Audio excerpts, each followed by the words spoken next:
murs de cet hôpital datant du protectorat français à Menzel Bourguiba, dans le nord de la Tunisie, ont servi à reconstituer les années algériennes et tunisiennes du psychiatre et sociologue Frantz Fanon.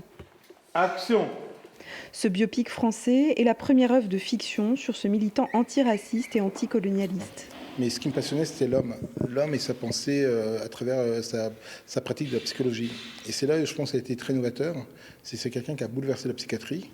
Et je ne pouvais pas me dire un personnage aussi fort du XXe siècle n'avait pas des choses à dire intérieurement. Dans les années 50, Frantz Fanon a marqué la psychiatrie par son humanisme et sa réticence à recourir aux traitements médicamenteux. Il a également développé les concepts d'ethnopsychiatrie et d'aliénation pour définir les séquelles de la colonisation sur ses patients. Alexandre Bouillet, l'acteur qui incarne Fanon à l'écran, l'a découvert avec le film.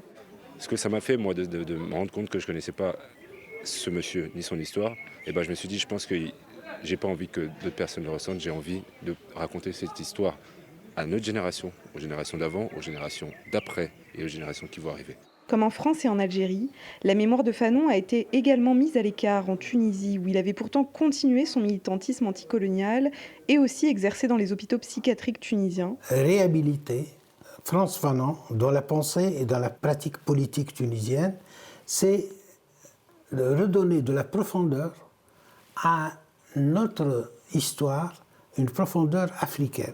Autre personnage qui devrait être plus reconnu, la femme de Frantz Fanon, Josie, militante anticolonialiste. En fait, on a beaucoup d'articles parce que c'était une journaliste, donc on lit ses articles. Mais c'est vrai qu'on n'a presque pas de photos. Enfin, nous, on a trouvé 2 photos en fait, d'elle et j'ai un témoignage radiophonique.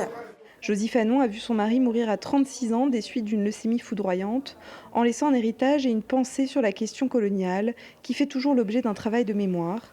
Le film devrait sortir dans les cinémas courant 2024.